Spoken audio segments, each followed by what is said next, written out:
The way I was thinking about this was now, I mentioned, or I got many things like this was just compensation, where people can but this is more about discussion.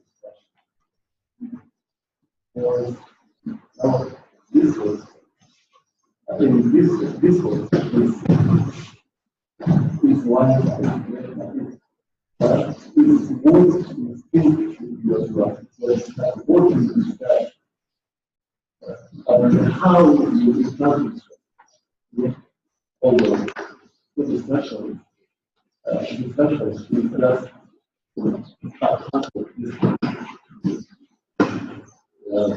That's a good way to start, yeah. So conversation discussion basically is one part, thank you, Serafin, it's one part of discourse. So it's basically, if I told you discourse, Nina, right? What would you think of the word? What does it, what are your thoughts? Like, if I told you, what do you think discourse is, Nina? Because we've seen that word a lot, right? It's been, like, you probably saw it in the articles quite a few times, like discourse.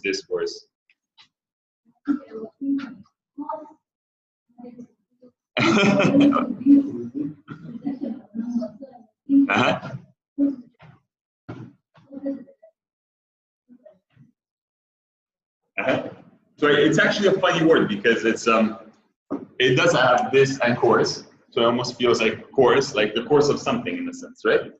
But the development of something. But it's also, so this discourse is both a verb and a noun. So a discourse is, and like Serafin was saying, actually I'll start with the verb. The verb to discourse is to speak about, right? That's what the actual meaning of the word is to speak about. So the immediate idea is that discourse is about conversation. It's about discussion, right? It's about what is said, what is written, because what is written at the end of the day is still a conversation, right? It's just in written form. But like Serafin was saying, it's more than just the conversation, the contents. It's more than just about the conversation. Discourse is really much about how things are being spoken about, right? And why you're being spoken about in a specific way. So when we talk about discourse analysis, what we're talking about is how language, right, and meanings affect the way we see reality. So it's not just about ideas, right? It's not just about abstract concepts. Remember, guys, like we saw it yesterday. So yesterday we had a funny scene where me and Serafin pretended to argue, right? And then we both told our stories to different friends, right? And then we brought it back to see what the differences in the two stories were. So we had one event, all right, one discussion, and then different ways of looking. So the discussion was, very briefly, it was basically Serafin came late to class. He didn't, he was here on time, but we pretended he was late for class and he had an accident, right? And he was telling me he wasn't feeling well and he had to leave. And I, as a teacher, decided that I didn't want him to leave because I was giving some reasons why he hasn't been around much and so forth and so forth and so forth. I didn't want to believe him, so ultimately I refused to let him walk out of the class, even though he was giving me good reasons to leave. And then I told a few people my story, my versions of the story. It's okay, Serafin, thank you. And Serafin told his version.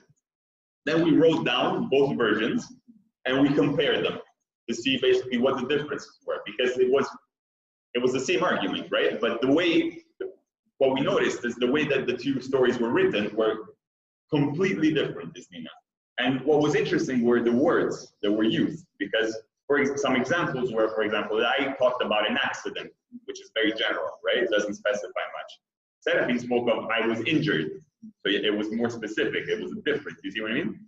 And so we started looking at how words can convey different meanings, and how basically as a result of that affects the way we see a specific event or a specific situation, right? And to the specific person. Because, for example, in my case, I was trying to depict Serafin as the bad student, right? That he didn't want to come to class, and then he came up with all these excuses. He was complaining. I said, meanwhile, Serafin, from his point of view, when he wrote the story, or when he told the story, what he was claiming was that, well, he was trying to put me in a bad light, saying that the teacher was, so, what was the word that we used? Kassa, what was the word that you didn't like? What was the word that you didn't like yesterday? Insensitive? No, it wasn't insensitive. Yeah.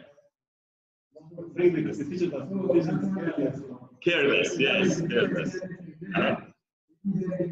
Yeah. That's right.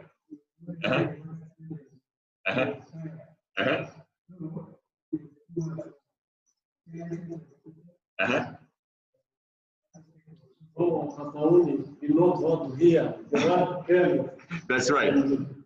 Remember?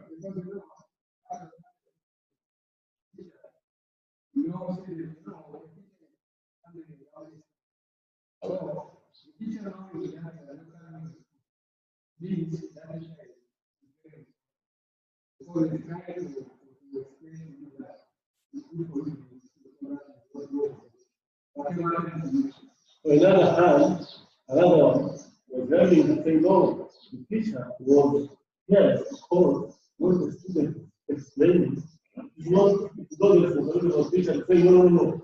The responsibility of the teacher is left here. Forget what happened in the past. Do you see what's happening, Yasmina? You see how much argument that generated? That's discourse.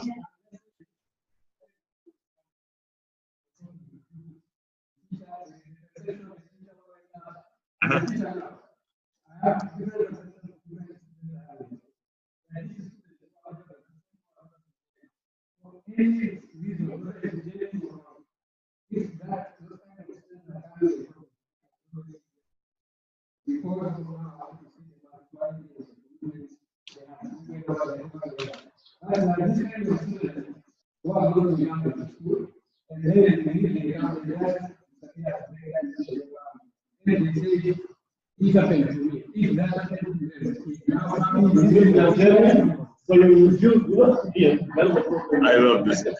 This is amazing. So this is Nina. What do you get from this? I guess you can see the argument through, right? But what's funny is that it was just one event, right? It was just one event, but there's so many different positions as you can see on it, right?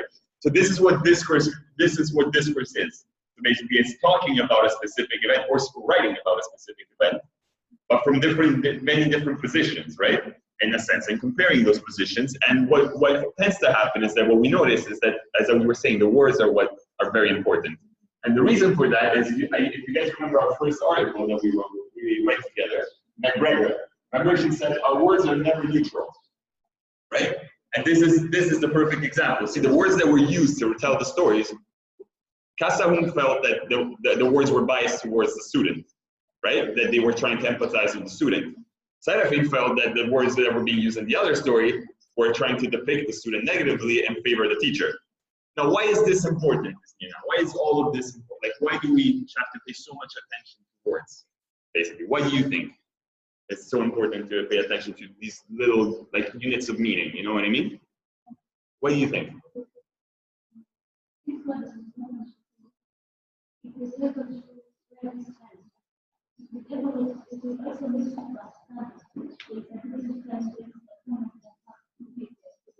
Correct. Yeah. Yeah. So basically, for example, either story basically is Nina. You're right. Either story sort of left out the challenges of the other person that we're facing, right? And so it gave a representation of the other person, which was very simplistic, right? It was very simplistic and left out a lot, right? Like you said, left out a lot of the challenges that maybe the student was facing in one story. You know, in the other story, it left out the challenges of being a teacher, right? So basically, but what happens is that these stories, because not every, let's say you weren't there, right, yesterday, so you didn't see what happened. You couldn't have seen it with your own eyes. So you would have to rely on the stories, right? Being told, or the stories being written about it. And so what tends to happen is that your idea of what happened of the event will be formed by the meaning that is ascribed by someone else, right? By the words that have been used. That's important because obviously that creates your perception of reality, right? Of what happened that day. So that's why it's so powerful. So that's why words are so important. The meaning that we ascribe to words, that's why they're so important. And then the other thing is they have real consequences, Ismina, right? Words have, like, the meaning have real consequences, because yesterday, for example, we were talking about, let's say the principal read the teacher's report on the student, right? And my report was, the student was careless, he came to class late, he then complained, he had excuses, he left. What do you think would happen to the student? What might happen to the student?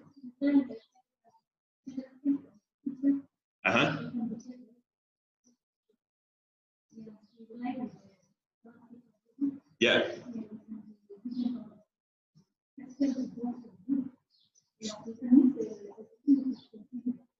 Wonderful. Yeah. So, I mean, really bad, but it's wonderful. That's exactly what I wanted to say. So you see what I mean? So discourse is very powerful because it doesn't remain as just an abstract idea, but it has real consequences, right? It has real consequences on the lives of people. On the other hand, let's say that the principal cares more about the student's version of the story, right?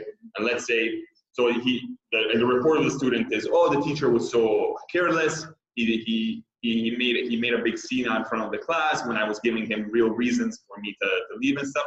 What might be the consequences at that point, you think? For the teacher, for example.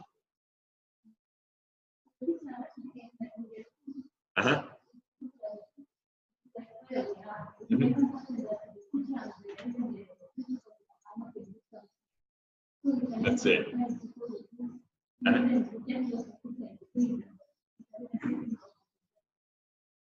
He gets out of the job just because basically of the word, how he was represented or she was represented by the student. So you see what I mean by the power of discourse? That's the power of discourse, how it holds a lot of power. It can impress, it can empower, right? So it's a very delicate thing. And as graduate students, it's important that whenever we read a text, we understand, we pay very close attention to the words that are being used. Why is the author using these words, right? Instead of maybe other ones. You have a question, Isnia? You have any questions for the moment? So for example, sometimes it's good to look at a text, right? And just think about, for example, I like these questions that McGregor tells us, Sue McGregor tells us. How can the author even think this way, right? How can he be thinking in this way? Or what are they really trying to tell us? So yesterday, then what we did is, after this play, we looked at an article together. We looked at an article that I'll send to you if you want. It was on border crossings between Mexico and the USA. So this is a real case of a newspaper article, right? That was written. And the journalist in the article was talking about the illegal crossings of Mexican immigrants into the United States. You might have heard something of this. So basically, and what we noticed is that the big title of the article was about migrants. But then what did we notice, guys? What was happening in the article? Was there any voice given to the migrants? None at all. No voice to the migrants. Who was being referenced throughout the whole text? You guys remember? President of America, basically. No, the police, the president of the USA.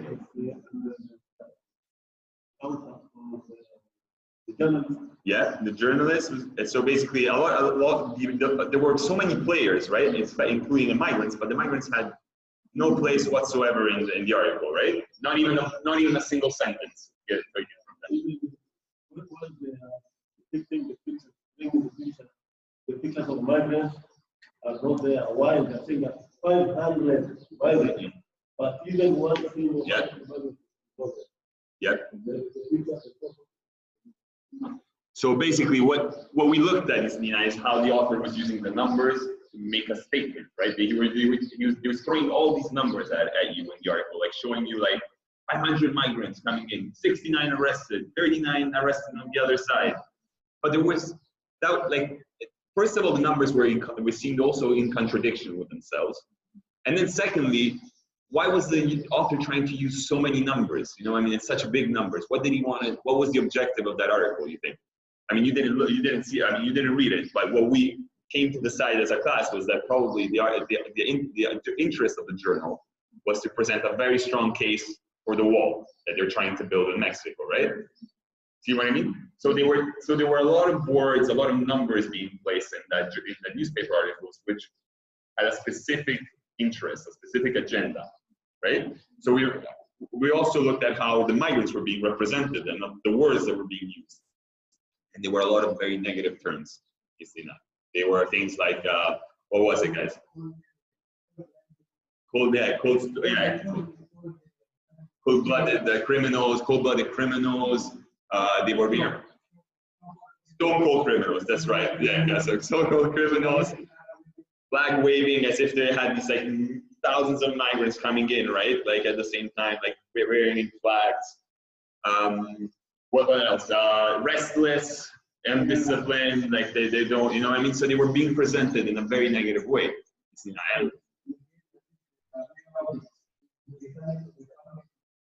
Yes.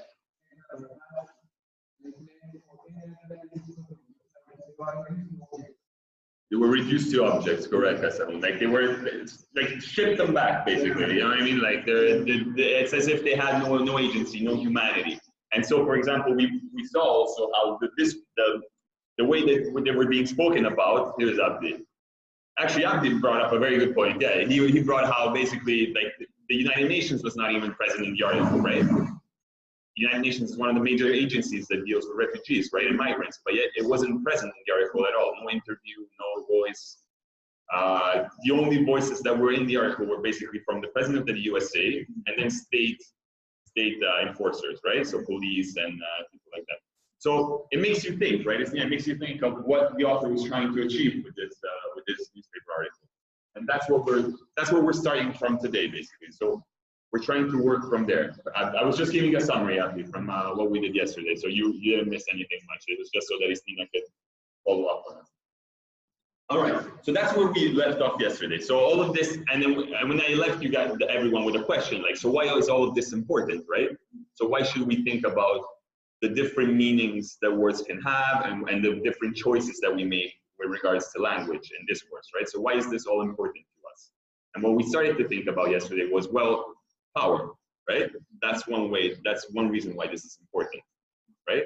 Power is a big factor, like how the way the world works, how power in the world works, right? How unequal and uneven some relations are, right? Because, for example, it's one thing if the two stories of the student and the teacher are on the same level, but it's a different story when one of the two voices is considered more important than the other, right? And the other one has no space, like the migrant story, for example. The migrants have no space in the article. Why do they have no space? Why do you think they have no space, Nina?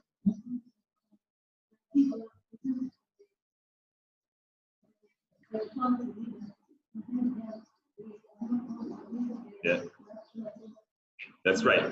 Trump gets the whole article, right? The whole article is about what he said. Why? Why, Istina? Why does he get the whole article and the 500 migrants not even a word in the article? Why do you think? Why?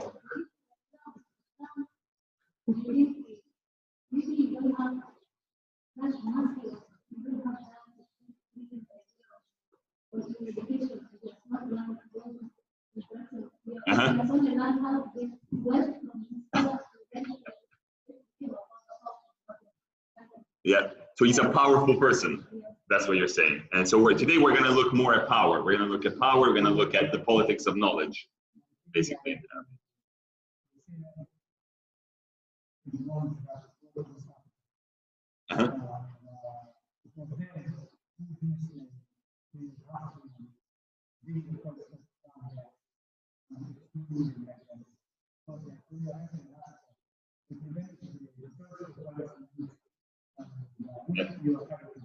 Yeah.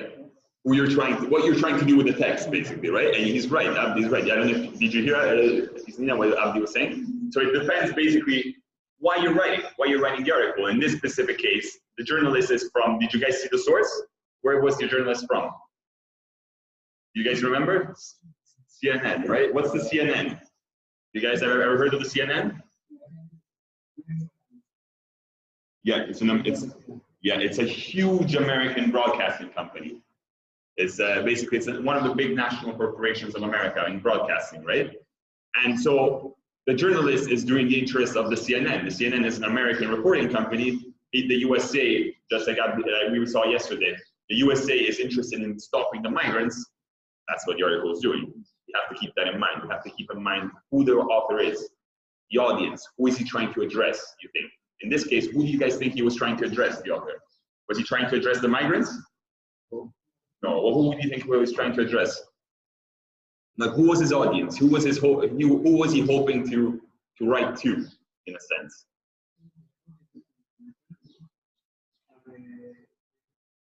American population in particular, yes. And the American population in general. Correct. If it's second is saying that the Congress must fund the wall. Stop. Yeah. So he's addressing the congressman about the wall, like Hassan was saying. Also, he's addressing the general American population and say, guys, wake up, see what's happening at the border. We gotta start build this wall. Imagine if a Mexican migrant were to read this. You think he'd be happy with it, or she'd be happy with what's happening? Of course not. So the audience, the implied audience, is not the Mexicans, migrants, right? Because otherwise they'd throw stones at that journalist if they probably could if they read the article, right? So those are things we keep in mind. And but the thing is, the important part is, how do we know this? How do we know that the audience is the American population? How do we know that the author is trying to address the wall issue? How do we know all of this? Words. The words that are being chosen, like Abdi was saying, right? The words that the author is choosing. That's how we know it. That's why it's so important to look at the words. Now, what we're going to do today, we're going to start with right now. We're going to do another exercise of discourse analysis. So yesterday we did the newspaper article. Today we're going to do a slightly different thing. So we're going to look at a song. We're going to look at a song. It's a South African song, basically. It's called Asca de Langa, which means we are incomplete. And we're going to look at, basically, you guys are going to watch the video, and then you can watch it again on your computers afterwards. We're going to watch it once all together, and then you guys can watch it a few times if you want on your own as well. Sort of, I want you to break it down for yourself. So when you're watching, think of, usually we look at words, right, in discourse analysis. In the song, we'll look at the words, because we'll hear the lyrics, right? And I'll send you guys, I'll put out the lyrics actually now, so you guys can look at the lyrics as well. They're in Zulu and Xhosa, so there's like translation in English around it. We can look at the words, we can look at how many times they're repeated as well, because that's another huge thing, right? Yesterday in the story, we noticed that the student repeated injured many times. He was trying to make a point, right? He's trying to make a point that he's injured. So the more times you repeat something, you're stressing something, you're emphasizing something, right? In the teacher's version, injury was never mentioned. Never, never, never, never. So how many times are the words used? What words are being used? I want you to look at, I want you also to think about, and this is a little bit different because it's a video, so you'll see images as well. Usually we don't have always images in academic text, right? Sometimes we do, but not always. Yesterday we had in the newspaper article, we had the big image, which was weird because it was in contradiction with the text too, right? Remember? But today, so I want you to look at the images, I want you to look at the word, I want you just to have the general feel, what you're seeing basically. What do you think the song is trying to do basically? All right? Sounds good? So I'm gonna play it, and then once we watch it together, you guys can sort of, maybe we can pair up into like 2 and 2, and think about and write a few notes about what you still think the song is trying to do, and then we'll take it up together and discuss it a little more together. Okay? I'll play it for you guys, and then while I play it, after I play it, I will put up the lyrics for you as well, and then you guys can rewatch it on your own, and we'll go from there. Okay.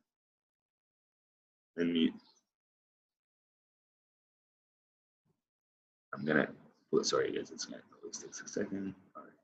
Hopefully the volume is loud enough. Anyway, then you can always rewatch it.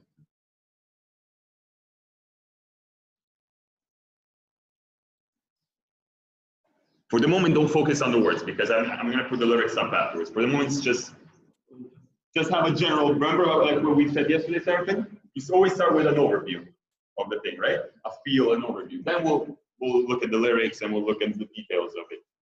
And everyone is ready, let me know. Everyone's good? Should I play it? All right. Wonderful, guys.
You have a chance to watch it now anyway. So you guys can pick up a little bit of the little stuff, more stuff than what we just saw.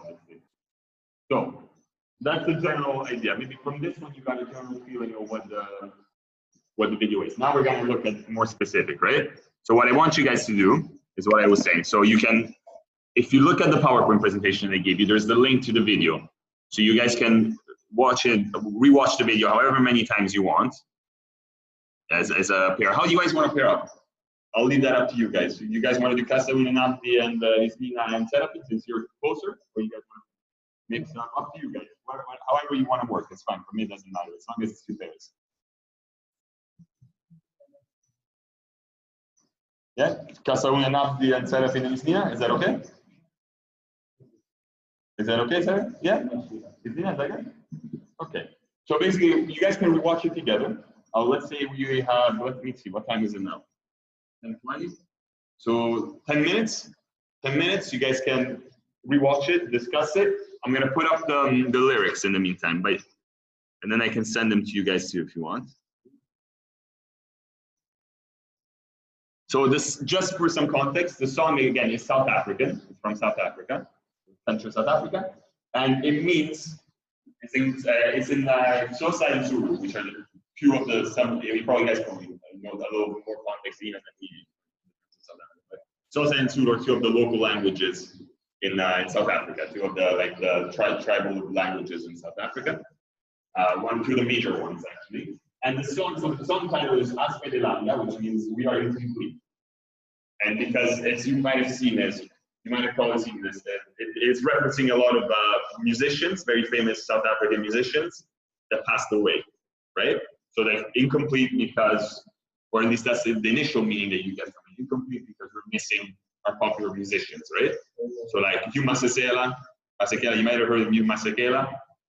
He was a big jazz, soul and jazz player from South Africa. Yeah, Makeba, like a lot of the Serafin, no, yeah, Serafin, very well-known musician. You play Serafin? All right, so go guys, you guys can pair up. This is the lyrics. If you want to have a look at them, we can go over them maybe together, but most of them are just, as you can tell, most of them are just basically the names of the artists, right? So maybe Mother Lucy, Longo, Nana, Coyote, Stevie, Lashidubi, the Queen, Brenda Pazzi, and goes on and take the whole day. There's a lot of them, no? No, Kesum? Yeah, all big names, right? If I were to call your names, they're praising for the contribution. So basically, you're obviously praising these musicians, right, for their contribution to something. And this is up to you to figure out what you think song is. What is the deeper meaning of the song? What do you see from it? What are the meanings that you get from it, right? You can tell that there's a lot of repetition of specific words, right? I mean, the title is repeated a lot of times, for example. We are incomplete, we are incomplete, we are incomplete. Masekela is missing, Ciso is missing. So there's a lot of names. Mendoza is missing, so they keep going on, right?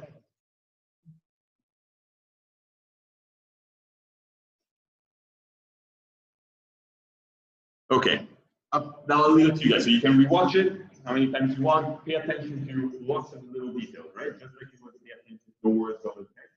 Pay attention to not just the text itself, but what you see. Why did you, again, a music video just like a text, right? It's just like a text, it's just a video text. So there's choices that the director made. Why did you choose to include, or she chose to include specific references, specific images, you think, right? And which ones those are? Go for it, guys. I'll send this to you too. I'll send you the lyrics. So if you guys want to look at them more closely, you can. Yeah, I'll send them through WhatsApp update. So if you guys are that way, if you want to look on your own screens too, you can. Read the work for the next 10 minutes.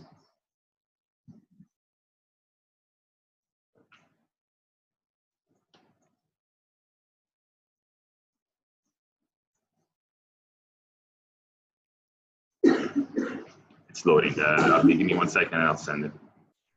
And then in the meantime, wait.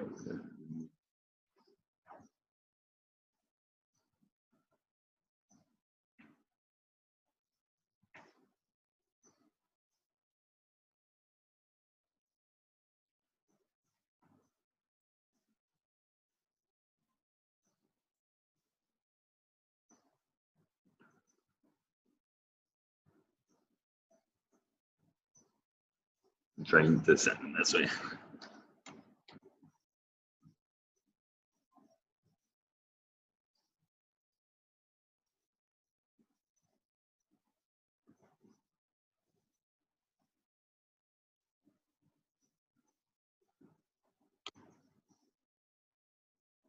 That way I can send it.